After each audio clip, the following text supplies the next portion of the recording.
첫 번째 이야기는 지혜로운 박문수의 재치로 장인의 한을 풀어주는 이야기입니다. 구독, 좋아요와 함께 지금 바로 시작합니다. 가을볕이 유난히 따사롭던 어느 날 박문수는 녹그릇 유기요로 이름난 진성고을에 들어섰습니다. 진성유기는 그 맑은 소리와 은은한 빛깔로 임금님 수라상에도 오르는 명품 중의 명품으로 알려진 터였습니다.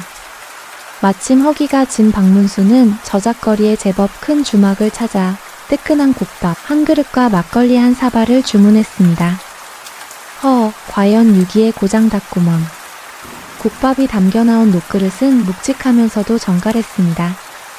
그런데 박문수가 젓가락으로 그릇을 가볍게 땅 하고 두드려 보았을 때 그의 미간이 미세하게 찌푸려졌습니다. 소리가 맑게 울려 퍼지지 않고 툭 하고 둔탁하게 끊어지는 것이었습니다. 마치 생명력을 잃은 듯한 소리였지요. 주모, 이 고을 녹그릇 소리가 원래 이리 무디었소? 박문수의 물음에 손님 시중에 바쁘던 주모가 한숨부터 내쉬었습니다. 쯧쯧, 선비님도 귀가 밝으시구먼요. 그게 다 저 망할 놈의 관영 공방이 들어서고부터 생긴 일이지요. 관영 공방이라니? 새로 부임한 사또께서 진성유기의 명맥을 잇는다시며 읍내에 커다란 공방을 차렸지 뭡니까? 고을의 모든 유기장인은 이제 거기서만 그릇을 만들고 거기서만 팔아야 한다더만요. 장인들을 한데 모아 관리한다. 나쁜 뜻은 아닌 듯한데 어찌 그릇 소리가 이 모양이 되었단 말이오. 주모가 목소리를 낮추며 박문수에게 다가왔습니다. 나쁜 뜻이 왜 아니겠어요. 사또가 제 욕심 채우려고 장인들을 닭달에 싸구려 노쇠를 섞어 쓰게 하고 그릇 무게만 재서 값을 매긴다지 뭡니까? 밤낮으로 그릇만 찍어내니 예전처럼 두드려 만드는 방자 솜씨가 다 죽어버린 게지요. 소리가 날 리가 있나? 주모는 말을 하다 말고 문득 주위를 살피더니 더욱 낮은 목소리로 덧붙였습니다. 그 와중에 이 고을 최고였던 이방자 영감은 1년 전부터 벙어리가 되고 말았수다. 박문수의 눈이 번쩍 뜨였습니다. 벙어리가 되다니? 멀쩡하던 사람이 어찌하여? 글쎄 말입니다. 사또께서 그 영감을 관영 공방의 으뜸 장인으로 모신다며 몇 번을 불렀는데 그 영감이 끝까지 고집을 부리고 가지 않았거든요. 그러던 어느 날 관아에 불려가 호되게 볼기를 맞고 나온 뒤로 그만 충격에 실어증이라도 걸렸는지 말을 잃고 말았답니다. 그 뒤로는 공방 문도 닫아 걸고 망치 소리도 뚝 끊겼지요. 쯧쯧, 진성유기의 맥은 이방자 영감과 함께 끝난 게지요. 박문수는 국밥을 다 비우지도 않은 채 자리에서 일어났습니다. 둔탁한 녹그릇 소리와 말을 잃은 장인. 이 둘 사이에 깊은 사연이 숨어 있음을 직감했습니다. 박문수는 수소문 끝에 이방자 영감의 공방을 찾아갔습니다. 읍내에서도 가장 후미진 곳에 자리한 공방은 주모의 말대로 문이 굳게 닫혀 있었습니다. 대장간 특유의 쇠 냄새 대신 차가운 재와 먼지 냄새만이 코를 찔렀지요. 누구 계시오? 솜씨 좋은 장인어른의 그릇을 구경하러 온 길손입니다. 박문수가 아무리 문을 두드려도 안에서는 아무런 기척이 없었습니다. 박문수는 포기하지 않고 공방 흙담 옆에 심긴 감나무 아래에 주저앉았습니다. 마치 그 자리에서 하염없이 기다릴 사람처럼. 해가 뉘엿뉘엿질 무렵 굳게 닫혔던 공방 문이 드디어 삐걱 하고 조용히 열렸습니다. 문틈으로 나온 이는 백발이 성성한 노인이었습니다. 깡마른 체구에 세상을 향한 모든 원망과 체념이 담긴 듯한 깊은 눈. 그가 바로 이방자 영감이었습니다. 이 영감은 박문수를 보고도 놀라지 않았습니다. 그저 빨리 가라는 듯 제 입을 가리키고는 고개를 가로저었습니다. 나는 말을 못하오. 박문수가 공손히 절을 올리며 입을 열었습니다. 말씀은 하지 않으셔도 좋습니다. 그저 장인어른의 솜씨가 담긴 그릇 하나 눈에 담아갈 수 있겠습니까? 진성유기의 진짜 소리를 듣고 싶어 멀리서 찾아왔습니다. 이 영감의 눈동자가 그 말에 파르르 떨렸습니다. 진짜 소리라는 말. 그는 한참을 박문수와 대치하듯 서 있었습니다. 이윽고 노인은 무언가를 결심한 듯 박문수를 향해 들어오라는 손짓을 했습니다. 그리고는 다시 굳게 문을 닫았습니다. 공방 안은 1년이나 불을 떼지 않아 냉기가 감돌았지만 놀랍도록 정갈했습니다. 망치와 연장들은 가지런히 정돈되어 있었고 노쇠 조각 하나 바닥에 뒹굴지 않았습니다. 마치 주인이 금방이라도 다시 불을 지필 것처럼. 이 영감은 박문수를 공방 가장 안쪽 작은 탁자 앞으로 이끌었습니다. 그 위에는 먼지 하나 없이 깨끗한 자그마한 노쇠 밥그릇 하나가 보자기에 덮여 있었습니다. 이 영감은 떨리는 손으로 보자기를 걷어냈습니다. 이것이 장인어른의 마지막 작품이십니까? 이 영감은 대답 대신 박문수에게 그릇을 만져보라는 듯 손짓했습니다. 박문수는 조심스럽게 그릇을 들어 올렸습니다. 겉보기엔 평범한 그릇이었지만 손끝에 전해지는 매끄러움과 균형감이 남달랐습니다. 박문수는 숨을 참고 아까 주막에서처럼 젓가락 대신 손가락으로 그릇의 끝을 가볍게 톡 하고 튕겼습니다. 찡! 소리는 처음엔 작게 시작했으나 곧바로 맑고 청아한 울림으로 번져나갔습니다. 마치 깊은 산속 옹달샘에 옥구슬이 떨어지는 듯한 소리였습니다. 그 울림은 잦아들기는커녕 꼬리에 꼬리를 물고 공방 전체를 가득 채웠습니다. 둔탁한 소리에 막혔던 박문수의 가슴이 그 청명한 소리에 시원하게 뚫리는 듯 했습니다. 그때였습니다. 그 소리를 듣고 있던 이방자 영감의 눈에서 참았던 눈물 한 줄기가 툭 떨어졌습니다. 그는 말을 잃은 것이 아니었습니다. 그는 세상에, 이 억울한 진성에 제 소리를 낼 수 없어 스스로 입을 닫아버렸던 것입니다. 박문수는 그가 왜 벙어리 행세를 해야 했는지 그 이유를 묻기 시작해야 했습니다. 청아한 그릇의 울림이 잦아들고 공방 안에는 이방자 영감의 억눌린 흐느낌 소리만이 남았습니다. 박문수는 그가 눈물을 그칠 때까지 아무 말 없이 기다려주었습니다. 한평생 쇠를 다뤄온 장인의 거친 손등 위로 뜨거운 눈물이 뚝뚝 떨어졌습니다. 한참의 시간이 흐른 뒤 이 영감은 겨우 울음을 삼키고 퀭한 눈으로 박문수를 바라보았습니다. 그는 여전히 입을 열지 않았습니다. 대신 공방 바닥의 흙먼지를 손가락으로 쓸어내더니 그 위에 무언가를 쓰기 시작했습니다.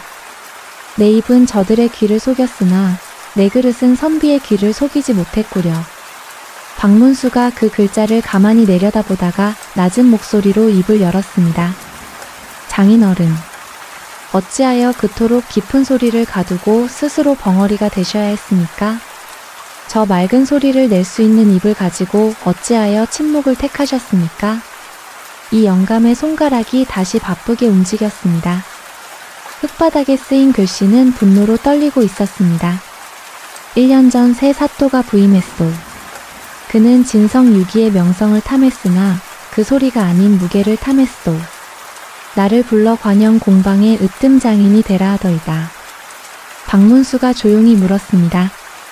그리하라 하셨으면 편히 여생을 보내실 수도 있었을 터인데 어찌 거부하셨습니까?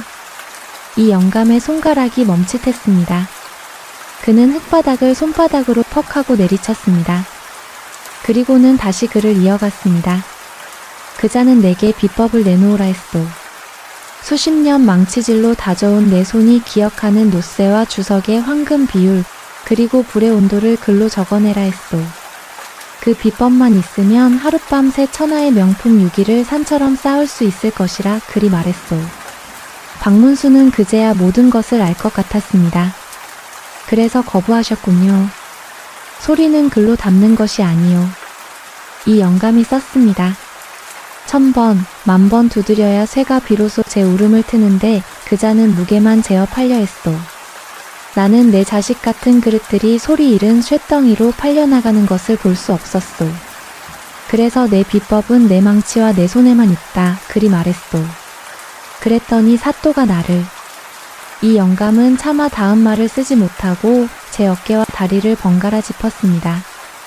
그날 관아에서 당한 모진 내질의 흔적이었습니다. 놈들은 나를 때리고 이 공방을 뒤졌소. 그리고 내 평생의 비법이 적힌 낡은 책 한 권을 빼앗아 갔소. 이 영감의 눈에서 다시 불꽃이 튀었습니다. 박문수의 표정이 굳어졌습니다. 비법서를 빼앗아 갔다고요? 허면 지금 관영 공방에서 나오는 그릇들은 그 비법서로 만드는 것이었습니까? 이 영감은 픽하고 쓴 웃음을 짓는 신용을 했습니다. 그 책은 내 아들에게나 물려주려던 혼잣말 같은 것이었소. 그걸 가져갔으나 놈들은 소리를 만들지 못했소. 그를 안다고 어찌 쇠의 마음을 알겠소. 그렇습니다. 사또는 장인의 평생이 담긴 비법서를 훔쳐갔지만 정작 그 행간에 숨어있는 장인의 혼과 수만 번의 망치질은 훔쳐가지 못했던 것입니다.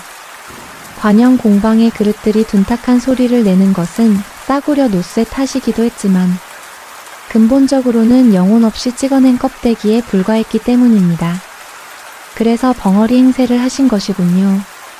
이 영감이 천천히 고개를 끄덕였습니다. 내가 입을 열면 놈들은 나를 끌고 가 기어이 그 비법을 내놓으라 윽박지를 것이오.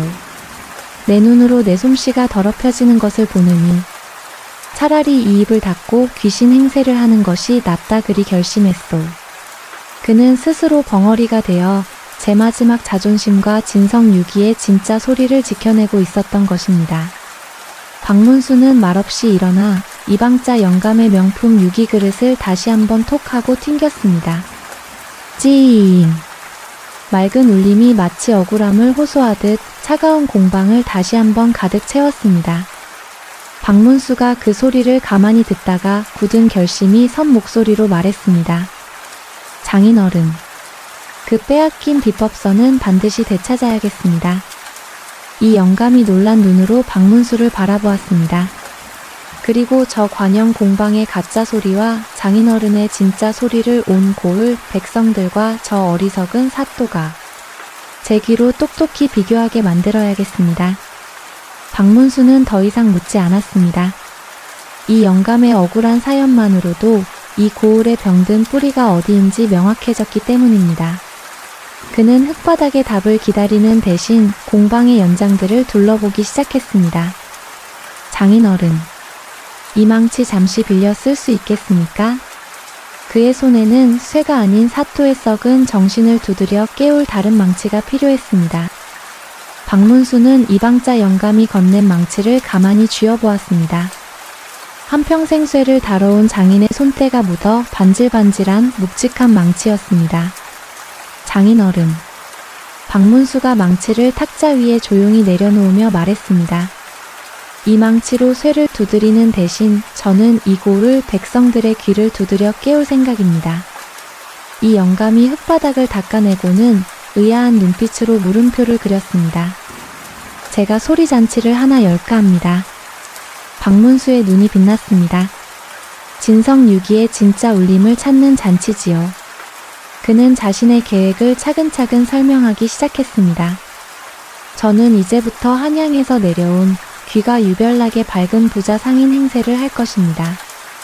아주 값비싼 제사에 쓸 세상에서 가장 맑고 긴 울림을 내는 녹그릇을 찾아 이 고을에 왔다고 소문을 낼 것입니다. 그 그릇을 찾기 위해 울림잔치를 열 것이라 방을 붙일 참입니다. 이 고을의 모든 유기 그릇을 한자리에 모아 그 소리를 겨루게 하는 것이지요. 그리고 가장 으뜸인 소리를 내는 그릇에는 상상도 못할 만큼의 큰 상금을 내걸 것입니다. 이 영감의 안색이 하얗게 질렸습니다. 그는 다급하게 흙바닥에 글을 썼습니다. 미친 짓이오. 사또가 가만히 있겠소. 그자는 관영 공방의 그릇을 으뜸으로 만들 것이고 내 그릇은 그 자리에서 깨져버릴 것이오. 내 목숨도 염려 마십시오. 박문수가 그의 손을 지그시 눌렀습니다. 사또는 탐욕에 눈이 먼 자입니다. 그는 그 상금에 눈이 멀어 제 발로 그 잔치에 걸어 들어올 것입니다. 그는 관영 공방의 그릇이야말로 최고라며 제 손으로 직접 둔탁한 소리를 백성들 앞에 증명해 보일 것입니다. 장인어른께서 하실 일은 단 하나입니다. 박문수는 아까 그 명품 녹그릇을 가리켰습니다. 이 진짜 소리를 내는 그릇을 잔치날 제게 몰래 가져다 주시기만 하면 됩니다. 벙어리 행세를 하시는 늙은 장인이 제 평생의 역작을 그저 구경시키고 싶어 가져온 척하면 그만입니다. 아무도 의심치 않을 것입니다. 하지만 이 영감은 여전히 두려움에 떨었습니다. 박문수가 그의 어깨를 잡았습니다. 그 눈빛은 흔들림이 없었습니다. 장인어른, 소리는 글과 달라 한 번 귀로 들으면 마음에서 지울 수가 없는 법입니다. 백성들이 두 그릇의 소리를 제 귀로 똑똑히 듣게 된다면 사또가 아무리 힘으로 억누르려 해도 이미 진실은 백성들의 마음속에 울려 퍼진 뒤일 것입니다. 그때가 되면 저 혼자 감당하지 않겠습니다. 박문수는 품에서 작은 나무패 하나를 꺼내 잠깐 보여주었습니다. 말을 새긴 마패는 아니었지만 관청의 인장이 찍힌 심상치 않은 물건이었습니다. 저는 그저 돈 많은 상인이 아닐 수도 있습니다. 장인께서는 저를 믿고 장인 평생의 소리를 세상에 다시 한번 울릴 용기를 내어주십시오. 이방자 영감은 박문수의 눈을 한참이나 바라보았습니다. 저 낯선 선비의 눈에는 자신의 억울함을 꿰뚫어본 그 깊이가 있었습니다. 노인은 천천히, 아주 천천히 고개를 끄덕였습니다. 박문수는 그제야 안심한 듯 일어섰습니다. 그럼 저는 이제부터 울림 잔치를 열 돈 많고 귀 밝은 상인이 되어 이 고을의 요란한 소문을 퍼뜨리러 가보겠습니다. 박문수는 공방을 나와 어둠이 내리기 시작한 저작거리 주막으로 다시 향했습니다. 그는 주모에게 엽전 한 냥이라는 거금을 턱하니 내어놓았습니다. 주모, 오늘 이 주막에 있는 술과 안주를 내가 다 사겠소. 마침 기분이 아주 좋아서. 그러니 다른 손님들에게도 술 한 잔씩 돌리시오. 주모는 어안이 벙벙했습니다. 아니 선비님, 이게 웬 돈이라우. 박문수가 껄껄 웃으며 목소리를 높였습니다. 내가 사실은 한양에서 큰일을 하는 상인인데 이번에 진성고을에서 대단한 물건을 찾게 되어 큰 돈을 벌게 되었소. 주막에 있던 몇 안 되던 손님들의 귀가 쫑긋해졌습니다. 무슨 물건인데요? 이 고을의 유기그릇 말이오. 내가 찾던 하늘의 소리를 내는 그릇을 드디어 찾았지 뭐요. 박문수는 일부러 더 과장되게 떠들었습니다. 그래서 말이오, 내가 우리 상단의 큰 어르신을 모시고 며칠 내로 다시 올 터이니 이 고을의 모든 유기그릇을 한자리에 모아주시오. 가장 맑고 긴 울림을 내는 그릇을 딱 하나 골라 1000냥, 아니 10,000냥이라도 주고 사갈 참이오. 부디 이 소문을 널리 퍼뜨려 사또나리 귀에도 꼭 들어가게 해주시오.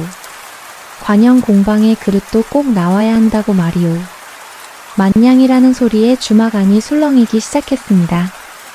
그 소문은 그날 밤 술기운을 타고 버들잎처럼 온 고을로 퍼져나갔습니다. 들었는가? 한양 상인이 10,000냥을 걸고 그릇 소리를 산다네. 이방자 영감이 다시 망치를 잡는 거 아니야? 아니지, 사또나리께서 관영 공방을 앞세우시겠지. 그리고 그 소문은 박문수의 의도대로 그날 밤 가장 화려한 기와집에 머물고 있는 사또의 귀에까지 정확하게 흘러들어갔습니다.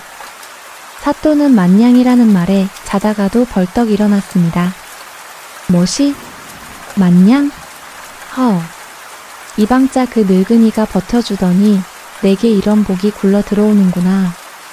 여봐라. 당장 관영 공방 책임자를 불러들여라. 며칠 뒤에 있을 울림 잔치에 내놓을 이 세상에서 가장 크고 가장 무겁고 가장 번쩍이는 녹그릇을 만들라 일러라. 진성의 명예는 바로 나 이 사또의 것이 되어야 하느니라. 탐욕에 눈이 먼 사또는 그 울림 잔치가 자신의 목을 겨누는 칼날이 될 줄은 꿈에도 모른 채 기쁨에 겨워 밤잠을 설쳤습니다. 10,000냥짜리 녹그릇을 찾는 울림 잔치가 열린다는 소문이 퍼진 지 사흘째 되는 날, 진성고을 관아 마당은 이른 아침부터 구경꾼들로 인산인해를 이루었습니다. 늙은 녹그릇이라도 하나 가진 사람은 혹시나 하는 마음에 그릇을 닦아 들고 나왔고, 대부분의 백성은 한양에서 온 귀 밝은 상인의 얼굴과 10,000냥이라는 어마어마한 상금을 구경하기 위해 모여들었습니다. 드디어 정오가 가까워지자 요란한 풍악 소리와 함께 관아의 문이 활짝 열렸습니다. 사또 날이 힘차시다. 사또는 이 고을에서 가장 화려한 비단 도포를 차려입고 잔뜩 거만한 표정으로 대청마루 상석에 마련된 자리에 앉았습니다. 그의 눈은 돈이 될 상인을 찾느라 바쁘게 돌아갔습니다. 이윽고 풍악이 그치고 이방이 헛기침을 하며 마당으로 나섰습니다. 모두 들으라. 오늘 이 자리는 우리 진성 유기의 훌륭함을 천하에 알리고자 한양의 큰 상단에서 마련한 울림잔치이다. 곧 상단의 큰 어른께서 당도하실 것이니 모두 정숙하라. 바로 그때였습니다. 저만치서 상단 어르신 납시오. 하는 외침과 함께 박문수가 모습을 드러냈습니다. 하지만 보찜맨 허름한 선비의 모습은 온데간데 없었습니다. 그는 값비싼 남색 비단 도포를 입고 머리에는 옥관자를 꿰었으며 손에는 금빛 장식이 달린 부채까지 들고 있었습니다. 영락없는 한양의 거부 상인이었지요. 그는 모든 것이 귀찮다는 듯 심지어 걷는 것조차 힘에 부친다는 듯 거만한 걸음걸이로 마당을 가로질렀습니다. 사또가 황급히 자리에서 일어나 박문수를 맞이했습니다. 아이고 귀한 분께서 이 누추한 곳까지 행차하시느라 고생이 많으셨습니다. 제가 이 고을 사또되는 이 아무개입니다. 박문수는 사또의 인사를 부채로 받는 둥 마는 둥 하며 쌀쌀맞게 대꾸했습니다. 됐소. 나는 거칠의 인사는 질색이요. 그저 내 귀를 만족시킬 진짜 소리만 있으면 그뿐이요. 준비는 되었소? 내 시간이 아주 귀한 몸이라. 아, 예. 예. 물론입니다. 어서 이쪽 상석에. 됐소. 박문수는 사또가 마련한 상석을 마다하고 마당이 훤히 내려다 보이는 대청마루 기둥에 삐딱하게 기댔습니다. 나는 저 아래 백성들의 그릇 소리부터 듣겠소. 훌륭한 소리는 흙더미 속에서도 나는 법이지.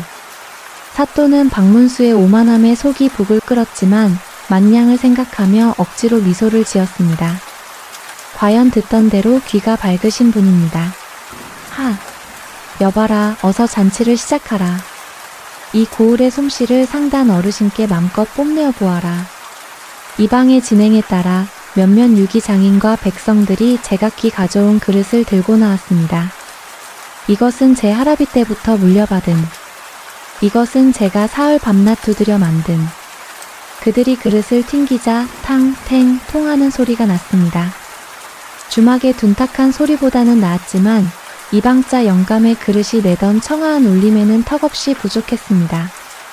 박문수는 그릇 소리가 날 때마다 부채로 제 귀를 막는 신용을 하거나 고개를 절레절레 흔들며 깊은 한숨을 내쉬었습니다. 아니, 진성 유기의 명성이 이 정도밖에 안 된단 말이오. 이런 깡통 소리 같은 것을 들으려고 내가 이 먼 길을 왔단 말인가? 에잉, 시간이 아깝군, 아까워. 사또는 속으로 쾌재를 불렀습니다. 좋아, 저 늙은이들 솜씨가 형편없어야 내 것이 돋보이지. 다른 그릇들이 모두 낙방하고 마당이 조용해지자 사또가 드디어 자리에서 일어났습니다. 하하, 상단 어르신. 실망하시긴 이릅니다. 진정한 진성 유기의 소리는 이제부터 시작입니다. 사또가 손짓하자 포졸 4~5명이 낑낑거리며 거대한 비단 보자기에 쌓인 무언가를 마당 한가운데로 끌고 나왔습니다. 자, 이것이 바로 이 사또가 진성 유기의 명맥을 잇고자 온 힘을 다해 만든 관영 공방 최고의 역작, 천명이요. 사또가 비단 보자기를 확 걷어치웠습니다. 그러자 눈이 부실 만큼 거대하고 번쩍이는 롯데아가 모습을 드러냈습니다. 크기는 장정 둘이 들어가도 남을 만큼 컸고 표면은 황금처럼 노랗게 빛났습니다. 백성들 사이에서 와하는 탄성이 터져 나왔습니다. 그 크기와 위용에 압도당한 것입니다. 사또는 박문수를 쳐다보며 의기양양하게 웃었습니다. 어르신, 보시지요. 이 웅장한 자태를. 이 그릇이야말로 만냥의 가치를 하고도 남을 것입니다. 여봐라, 저 1000명의 소리를 어르신께 들려드려라. 관영 공방의 책임자가 비단에 싼 망치를 들고 롯데야 앞으로 나섰습니다. 그는 숨을 크게 들이마시고는 롯데야의 옆면을 꽝 하고 힘껏 내리쳤습니다. 퉁. 소리는 그게 다였습니다. 맑은 울림이나 긴 여우는커녕 젖은 손뭉치를 두드린 듯 퉁 하는 둔탁하고 짧은 소리가 한 번 울리고는 그대로 마당의 흙먼지 속으로 사라져 버렸습니다. 순간 관아 마당에는 정적이 흘렀습니다. 백성들은 저게 끝인가? 하는 표정으로 서로 눈치만 보았습니다. 사또의 얼굴은 불그락푸르락해졌습니다. 소리가 어찌나 깊고 웅장한지 마치 천둥이 치는 듯하지 않도. 사또가 애써 수습하려 했지만 억지 변명이었습니다. 박문수는 그 꼴을 보며 들고 있던 부채를 탁 하고 접었습니다. 그는 실망과 경멸이 가득한 눈초리로 사또를 쏘아보았습니다. 사또, 지금 나와 장난하자는 것이요? 아니, 어르신. 그게 무슨. 저것이 진성의 소리란 말이요? 저건 그저 소리나는 쇳덩어리에 불과하오. 내 귀가 썩어 문드러지는 것 같구나. 당장 이 잔치를 집어치워야겠소. 만냥은커녕 엽전 한 푼도 아깝다. 나는 이만 돌아가겠소. 박문수가 분노한 듯 몸을 돌려 관아를 빠져나가려 했습니다. 만냥이 날아갈 위기에 처하자 사또는 패닉에 빠졌습니다. 어르신, 잠깐만. 사또가 박문수를 붙잡으려 허둥대던 바로 그때였습니다. 관아 마당 입구의 백성들 사이에서 작은 동요가 일었습니다. 그리고 그 틈을 헤치고 웬 깡마른 노인 하나가 작은 녹그릇 하나를 품에 안고 비틀비틀 걸어 나왔습니다. 바로 1년간 입을 닫고 살아온 벙어리장인 이방자 영감이었습니다. 그는 꾀죄죄한 행색에 잔뜩 겁에 질린 표정이었습니다. 사또가 그를 보고 고함을 쳤습니다. 웬 놈이냐. 저 미친 늙은이가 감히 어딜 끼어들어. 여봐라, 저 벙어리 늙은이를 당장 끌어내지 못할까? 포졸들이 이방자 영감에게 달려들었습니다. 그때 박문수가 몸을 돌려 그들을 막아 세웠습니다. 멈추어라. 박문수는 사또가 아닌 이방자 영감을 가만히 바라보았습니다. 이 잔치는 진성의 모든 소리를 듣는 자리라 하였소. 그는 영감에게 고개를 돌렸습니다. 노인장. 노인장께서도 그릇의 소리를 들려주러 오셨소? 이방자 영감은 말없이 눈물만 글썽이며 품에 안은 그 작은 녹그릇을 박문수에게 내밀었습니다. 박문수가 그 그릇을 받아들지 않고 사또와 백성들을 향해 말했습니다. 좋다. 저 거대하고 둔탁한 천명의 소리도 들었으니 이제 저 늙고 꾀죄죄한 장인의 작은 소리도 들어보아야 공평하지 않겠소. 어디 그 소리마저 들어보고 내가 이 고을을 떠날지 말지 결정하겠소. 사또는 만냥을 잡고 싶은 마음에 에잉 저까짓게 하면서도 어쩔 수 없이 고개를 끄덕였습니다. 좋토. 어디 한번 올려나 보시오. 이방자 영감은 떨리는 손으로 제 평생의 역작이 담긴 녹그릇을 마당 한가운데에 놓았습니다. 모두의 시선이 저 거대한 녹대야와 그 옆에 초라하게 놓인 작은 밥그릇 하나에 동시에 쏠렸습니다. 이방자 영감은 주머니에서 작은 나무 막대기 하나를 꺼내 들었습니다. 그리고 그는 지난 1년간 닫았던 입을 열어 아주 작은 목소리로 속삭였습니다. 내 자식이다. 그의 목소리를 들은 것은 박문수뿐이었습니다. 영감의 손에 들린 나무 막대기가 마침내 그 작은 그릇을 톡하고 두드렸습니다. 이방자 영감의 나무 막대기가 녹그릇을 톡하고 두드리는 순간 모든 것이 멈추는 듯 했습니다. 퉁 하는 둔탁한 소리가 났던 사또의 천명과는 비교할 수 없는 찡 맑고도 청아한 울림이 시작되었습니다. 그 소리는 처음에는 작았지만 이내 힘을 얻어 관아 마당 전체를 감싸 안았습니다. 그것은 그저 한순간의 소리가 아니었습니다. 꼬리를 물고 이어지는 여운이었습니다. 마치 수천 마리의 옥구슬이 일제히 굴러가며 노래를 부르는 듯 했습니다. 소리는 관아의 기왓장을 타고 넘어 담벼락 밖에 모인 백성들의 귀에도 선명하게 파고들었습니다. 시끄럽던 마당은 그 맑은 소리 하나에 압도되어 숨소리 하나 들리지 않는 깊은 침묵에 빠졌습니다. 사람들은 모두 넋을 잃은 채 그 작고 초라한 밥그릇 하나가 뿜어내는 기적 같은 울림에 귀를 기울였습니다.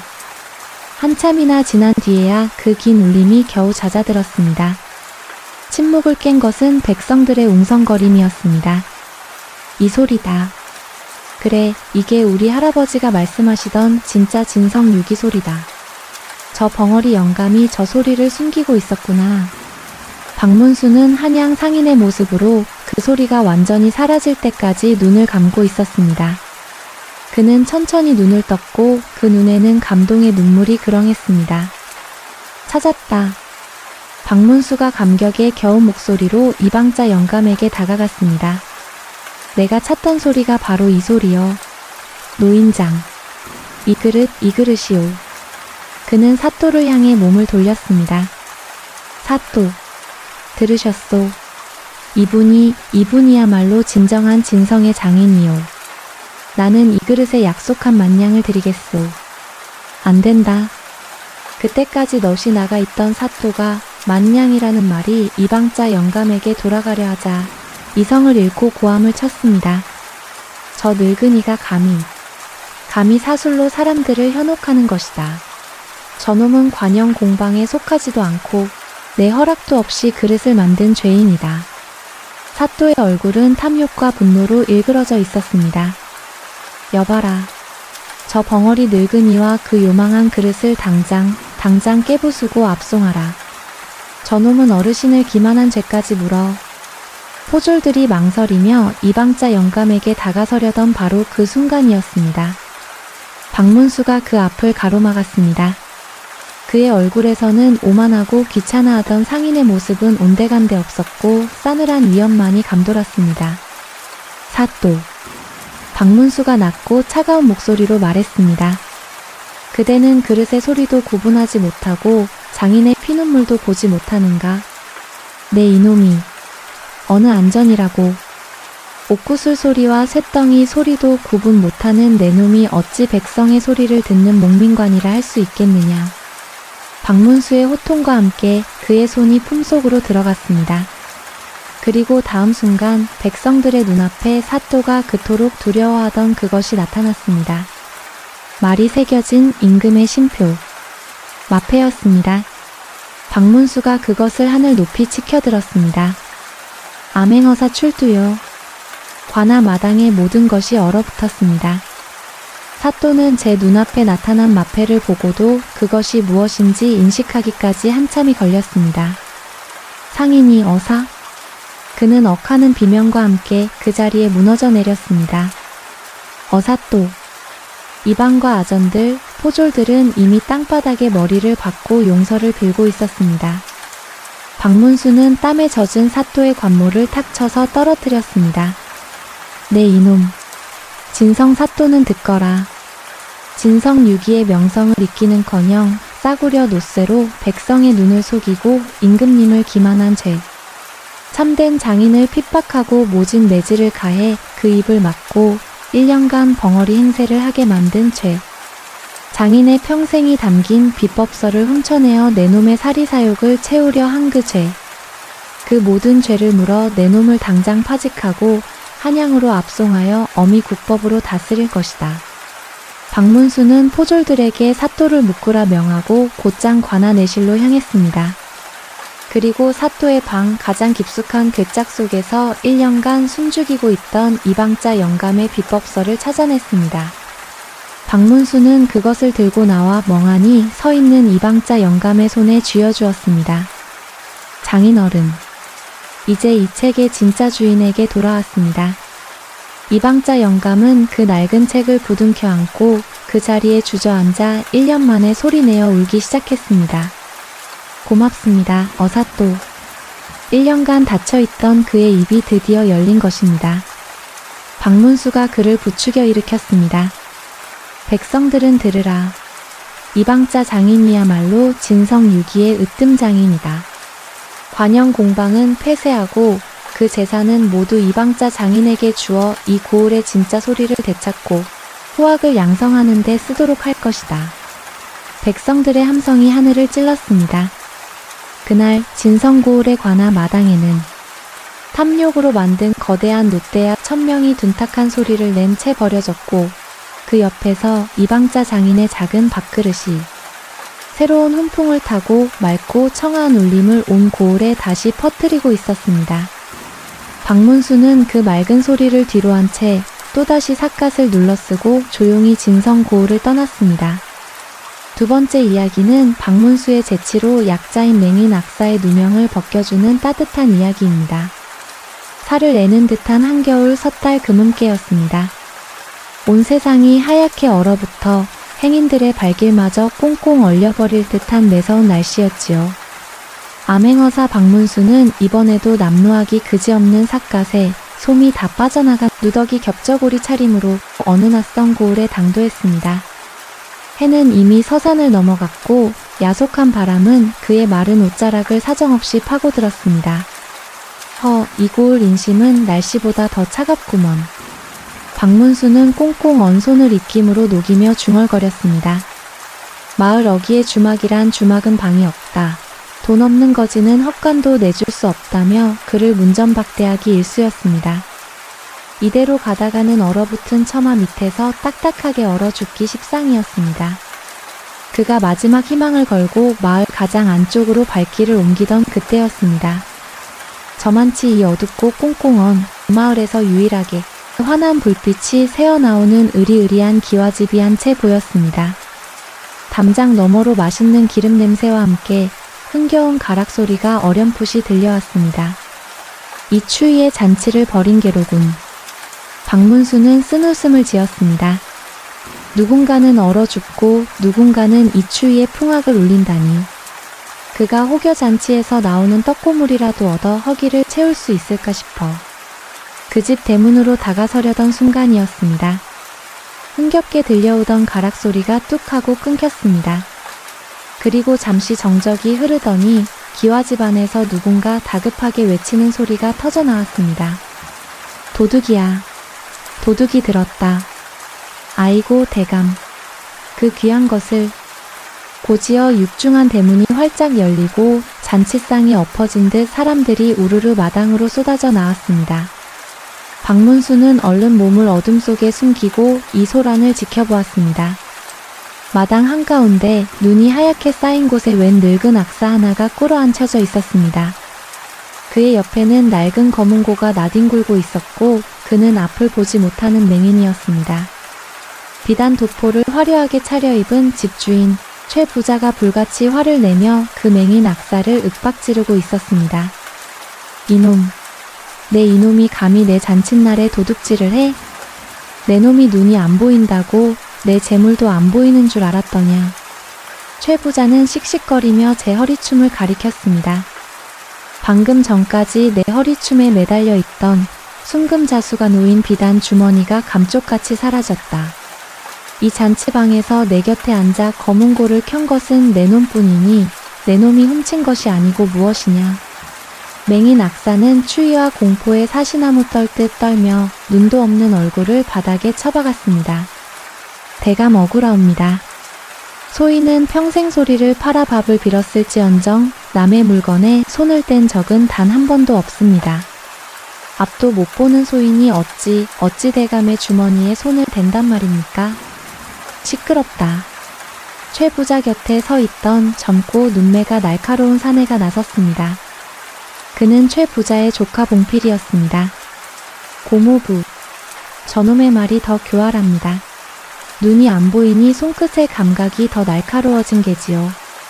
필시 검은고 소리로 우리 혼을 빼놓고 그 틈을 타 날랜 손놀림으로 훔쳐간 것이 분명합니다. 봉필이 그럴싸하게 말을 보태자 최 부자는 더욱 기세등등해졌습니다. 옳다.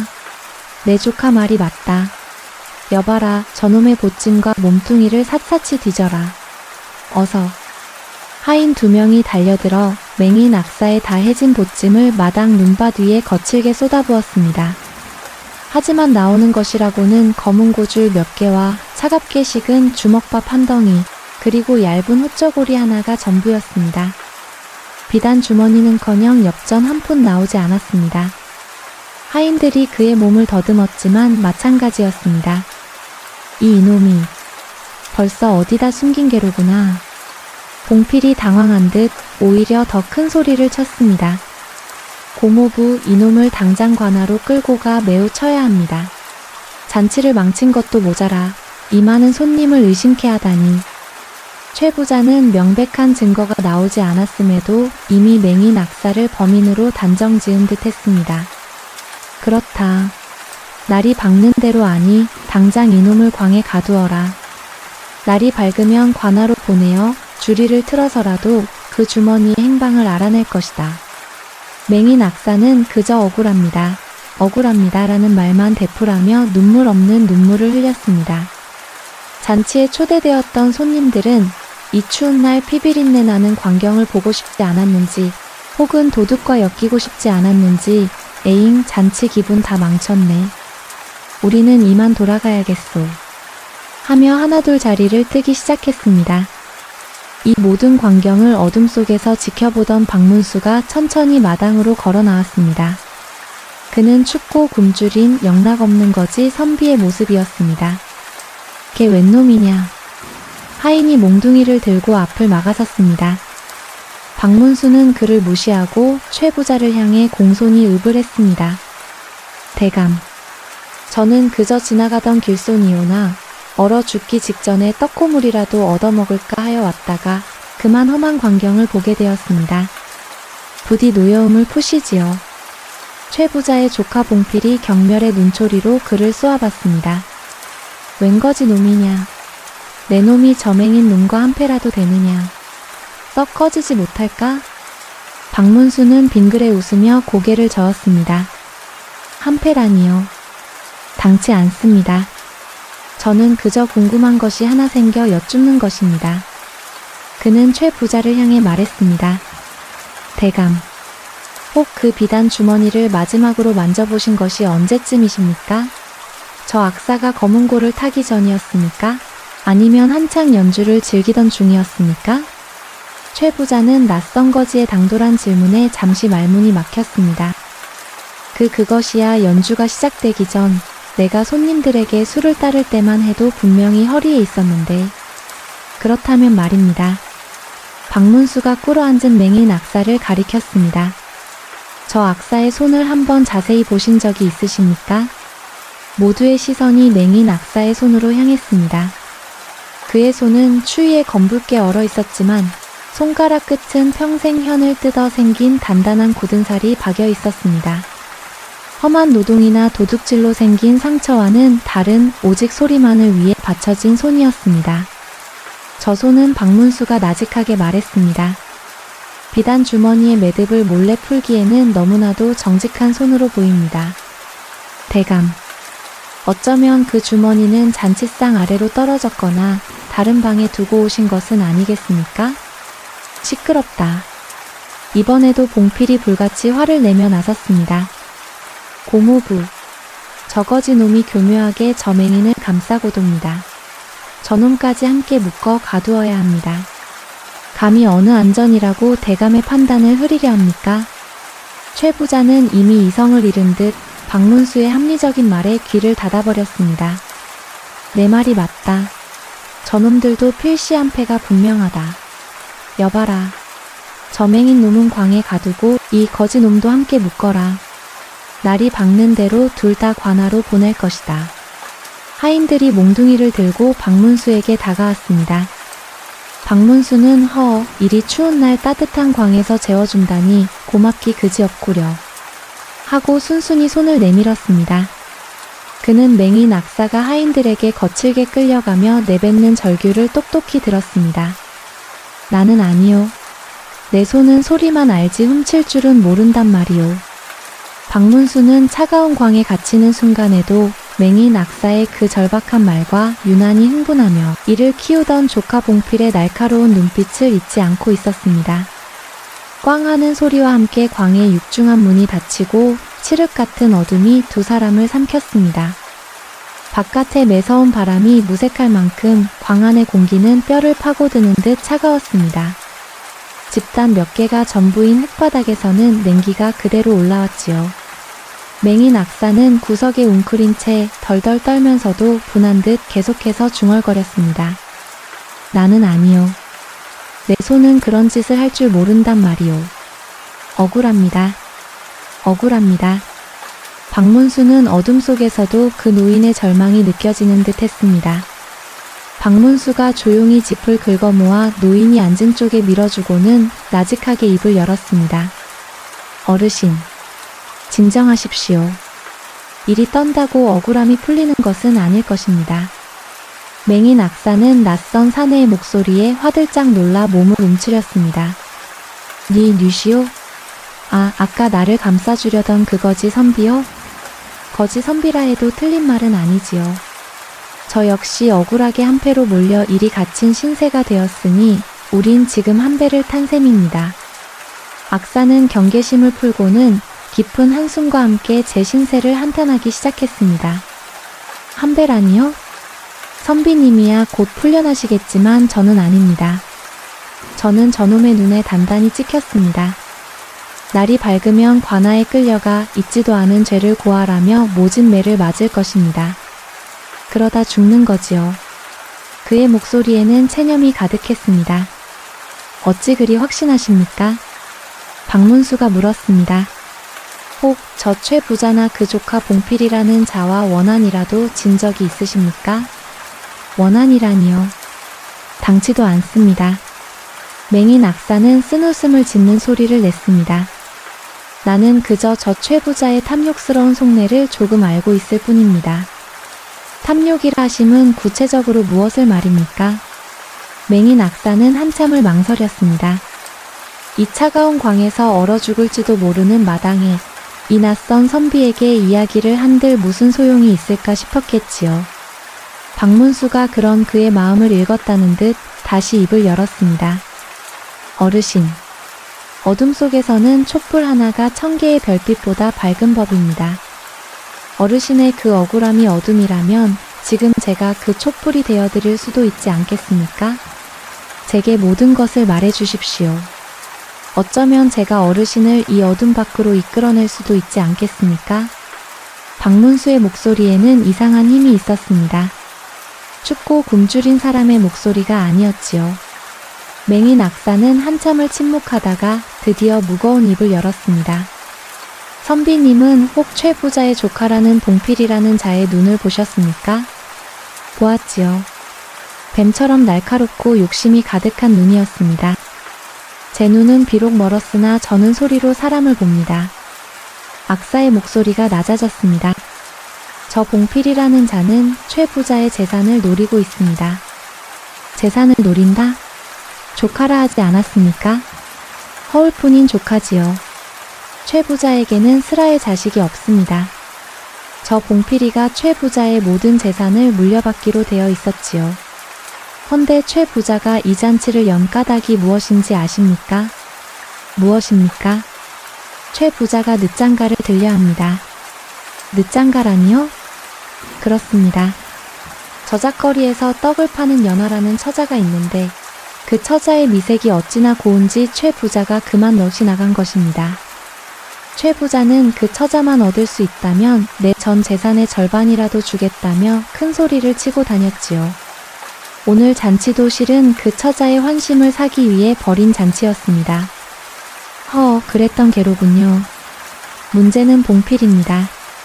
악사의 목소리에 힘이 실렸습니다. 고모부가 새 장가를 들어 만에 하나 아들이라도 낳게 되면 봉필 자신에게 돌아올 재산이 반토막, 아니 아예 없어져 버릴 수도 있지 않겠습니까? 그래서 봉필은 그 혼인을 죽기 살기로 반대하고 있었습니다. 그렇다면 박문수의 머릿속이 빠르게 돌아가기 시작했습니다. 오늘 잔치에도 그 연하라는 처자가 왔었습니까? 물론입니다. 최 부자가 제 곁에 앉히고는 저 검은고 소리를 들으라, 이 비단 주머니를 보라 하며 온갖 자랑을 늘어놓았습니다. 저는 그 앞에서 억지로 검은고를 타고 있었지요. 비단 주머니라 박문수가 중얼거렸습니다. 그렇습니다. 바로 그 순금자수가 놓인 비단 주머니입니다. 최 부자가 연하처자 앞에서 이것은 내 재산의 열쇠가 들어있는 귀한 주머니라라며 어찌나 자랑을 하던지. 순간 박문수의 머릿속에 모든 조각이 맞춰지는 듯 했습니다. 잔치. 늦장가를 들려는 최 부자. 그것을 막으려는 조카 봉필. 혼인의 증표가 될 수도 있는 재산의 상징인 비단 주머니. 어르신. 박문수의 목소리가 날카로워졌습니다.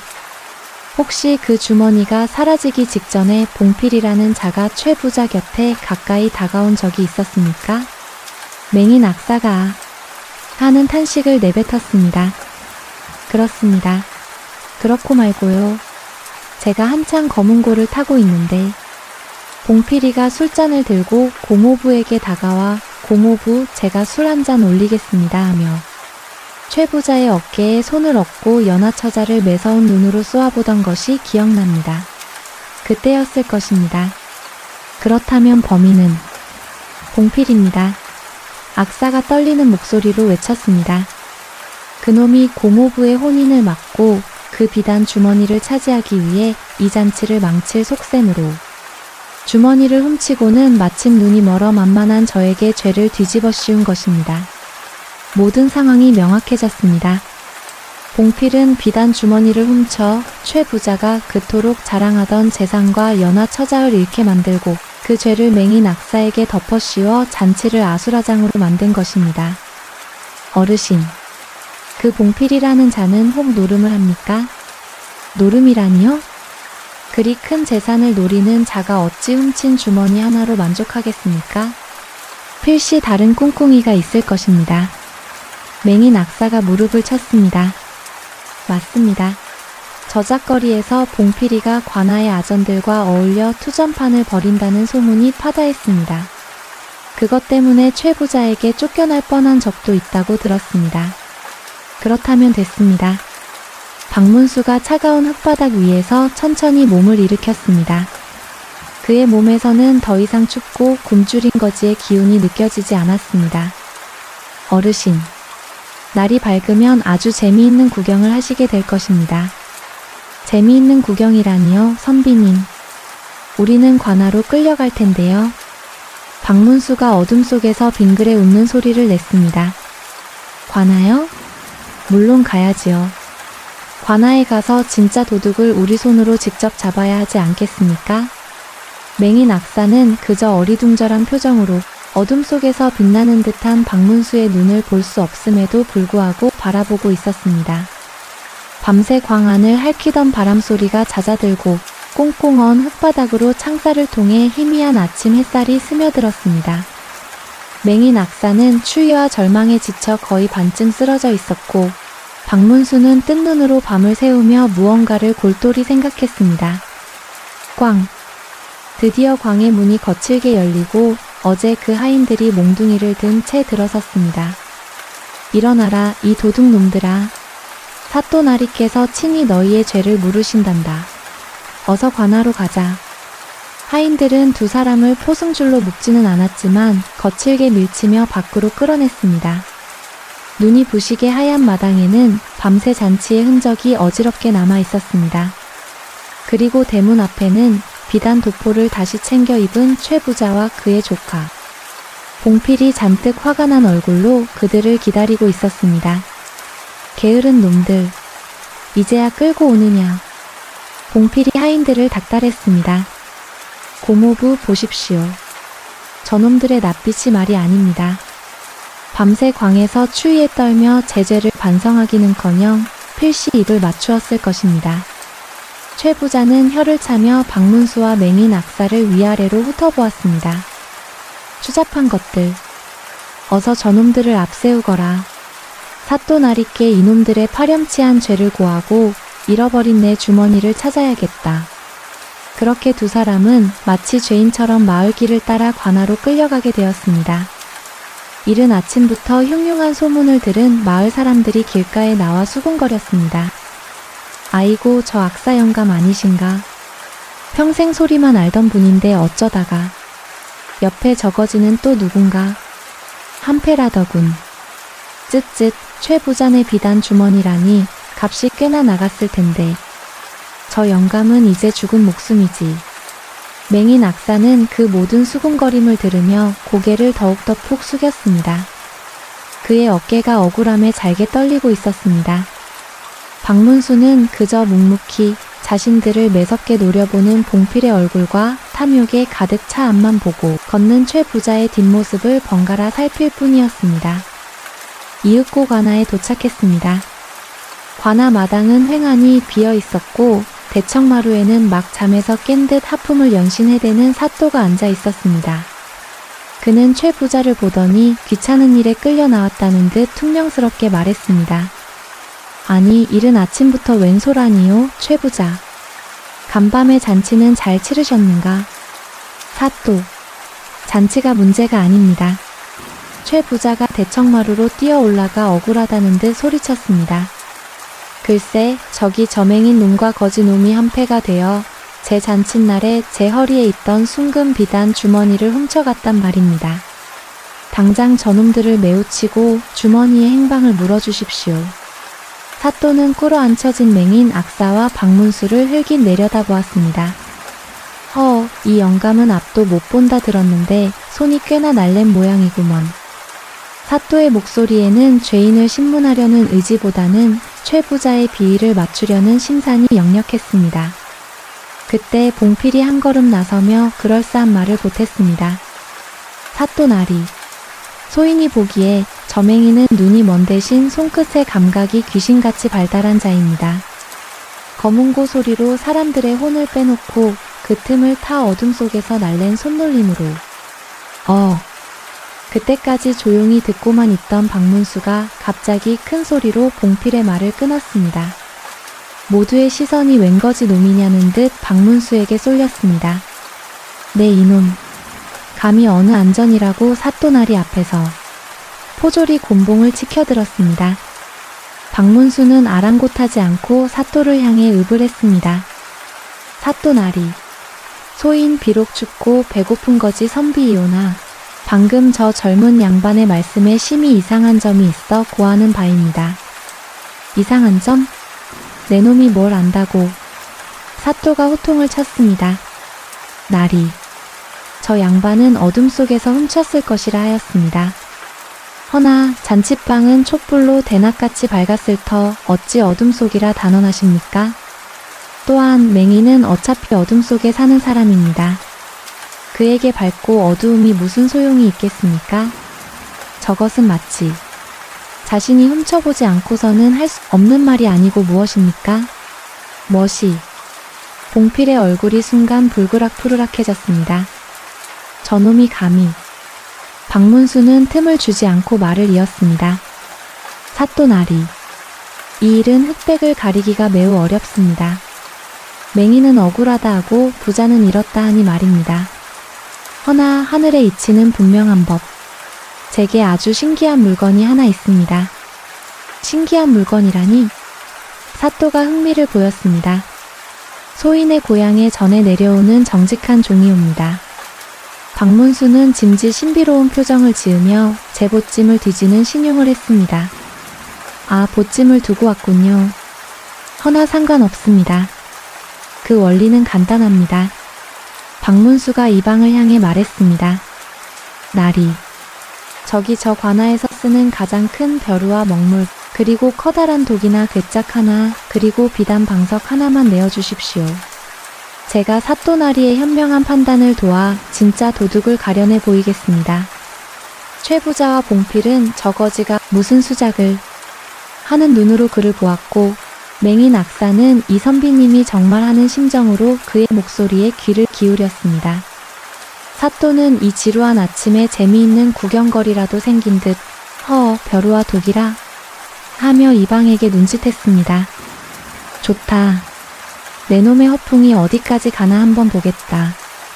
여봐라, 저자가 말한 것을 대령하라.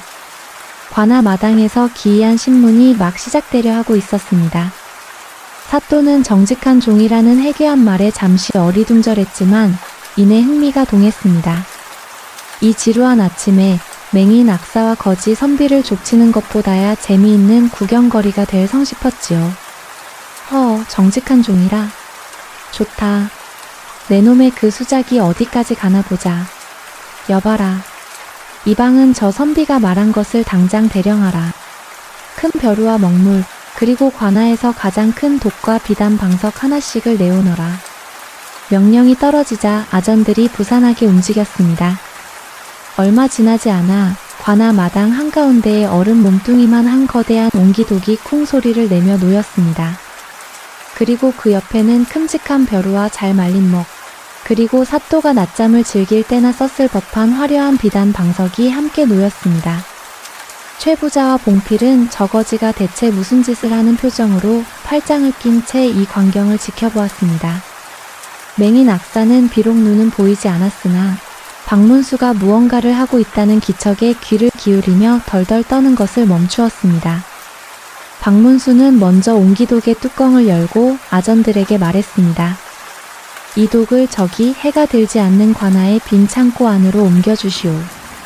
정직한 종은 아주 부끄러움을 많이 타서 칠흑 같은 어둠 속에서만 제 능력을 발휘하는 법입니다. 사또가 혀를 찼습니다.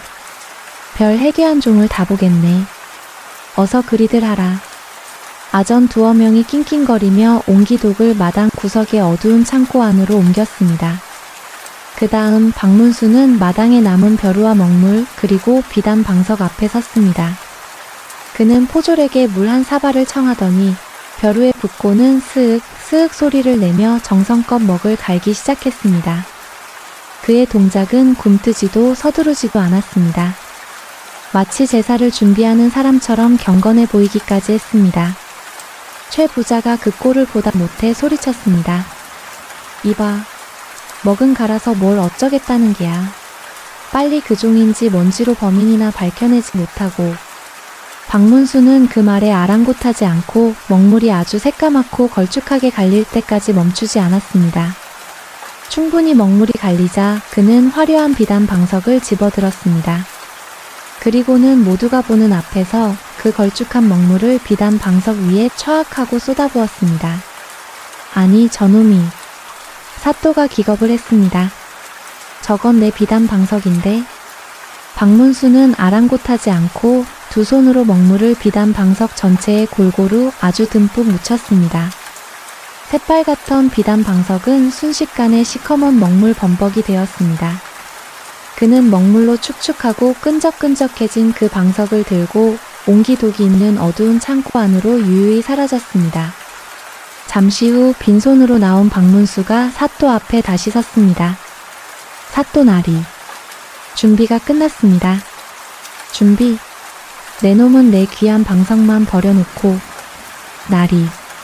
저 어두운 창고 안 옹기독 맨 밑바닥에 제가 방금 그 먹물 방석을 고이 놓아두었습니다. 저것이 바로 정직한 종의 심장부입니다. 박문수는 마당에 모인 모든 사람을 둘러보며 목소리를 높였습니다. 지금부터 이 잔치에 있었던 모든 용의자들은 한 사람씩 저 어두운 창고 안으로 들어갈 것입니다. 그는 최 부자와 봉필 그리고 맹인 악사와 자기 자신을 차례로 가리켰습니다. 저 맹인 악사, 최 부자 나리, 그리고 저 봉필이라는 조카님까지 우리 네 사람이 차례로 들어갈 것입니다. 창고에 들어가거든 그 옹기독 안에 두 손을 깊숙이 넣으십시오. 그리고 그 맨 밑바닥에 깔린 먹물 방석, 즉 정직한 종의 심장을 두 손으로 정성껏 어루만져야 합니다. 그리하면 어찌 되는가? 사또가 다그쳐 물었습니다. 박문수가 씩 웃었습니다. 아무 일도 일어나지 않습니다. 종은 울리지 않습니다. 뭐시? 그럼 그게 무슨? 하지만 박문수가 말을 이었습니다. 그 종의 심장은 압니다. 누가 진실을 말하고 누가 거짓을 말하는지. 만약 손을 넣은 자가 무고한 자라면 그 손은 깨끗할 것입니다. 허나 만약 그 자가 비단 주머니를 훔친 진짜 도둑이라면. 박문수는 잠시 숨을 골랐습니다. 그 정직한 종이 그자의 손바닥에 절대로 지워지지 않는 죄인의 낙인을 시커멓게 찍어 놓을 것입니다.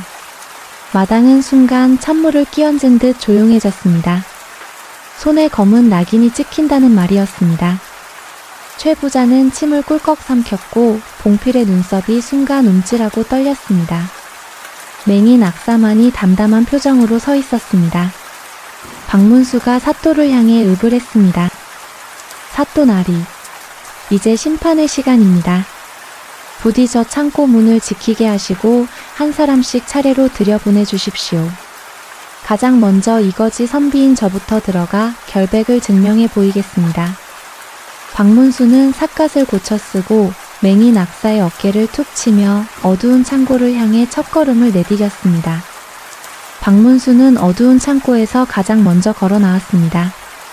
그는 대청마루의 사토 앞으로 성큼성큼 걸어가 두 손바닥을 척하니 펼쳐 보였습니다. 그의 두 손은 벼루에서 갈아낸 먹물로 새까맣게 변해 있었습니다. 보시다시피 제 손은 이리 검습니다. 사또는 허허하며 고개를 갸웃했습니다. 검은 것이 죄인의 낙인이라 하지 않았는가? 다음이요. 박문수는 사또의 말에 대꾸하지 않고 다음 사람을 불렀습니다. 두 번째로 창고에 들어간 사람은 맹인 악사였습니다. 그는 앞이 보이지 않아 창고 안에서 한참을 더듬거렸습니다. 그가 밖으로 나왔을 때 그의 얼굴은 여전히 창백했지만 어딘가 담담해 보였습니다. 손을 내밀어 보시오. 맹인 악사가 조심스럽게 두 손을 내밀었습니다. 그의 손 역시 박문수와 마찬가지로 시커먼 먹물로 범벅이 되어 있었습니다. 나리 소인의 손은 이리 검게 물들었으나 소인의 마음은 저 먹물과 같지 않습니다. 맹인 악사의 떨리는 목소리에 백성들이 수군거리기 시작했습니다. 아니 맹인 영감도 손이 검잖아? 그럼 저 거지도 도둑이란 말인가? 세 번째는 최 부자였습니다. 그는 만약 내가 훔치지도 않았는데 손이 검어지면 어쩌나 하는 두려움 반, 내 결백을 증명하리라는 마음 반으로 창고에 들어갔습니다. 그가 나왔을 때 그의 손도 예외는 아니었습니다. 시커먼 먹물이 묻어 있었습니다. 사또, 보시오. 내 손도 검소이다. 허나 나는 도둑이 아니오. 저놈의 종이 잘못된 것이오. 최 부자가 펄쩍 뛰었습니다. 이제 남은 사람은 단 한 명 최 부자의 조카 봉필이었습니다. 그는 앞선 세 사람의 손이 모두 검게 변한 것을 보고 얼굴이 하얗게 질려 있었습니다. 어찌된 일이지? 저 종이 정말 죄인을 가린단 말인가? 아니다. 저거지 놈이 무슨 수작을 부린 게야. 그는 창고로 들어가는 걸음을 망설였습니다. 봉필이라 하였는가? 박문수가 그를 다그쳤습니다. 왜 멈추어 서 있는가? 어서 들어가 정직한 종의 심장을 만지고 나오너라. 내 결백을 증명해야 하지 않겠느냐. 봉필은 마지못해 덜덜 떨리는 다리로 어두운 창고 안으로 들어갔습니다. 다른 이들보다 유난히 오랜 시간이 흐른 것 같았습니다. 드디어 봉필이 창고에서 나왔습니다. 그의 얼굴은 식은땀으로 범벅이 되어 있었고 그는 애써 태어난 척하며 두 손을 등 뒤로 감추었습니다. 손을 내보이거라. 박문수가 명령했습니다. 나는 만지지 않았소. 저 종은 요망한 물건이다. 봉필이 뒷걸음질 쳤습니다. 포졸들은 뭘 하느냐. 저자의 손을 확인하라.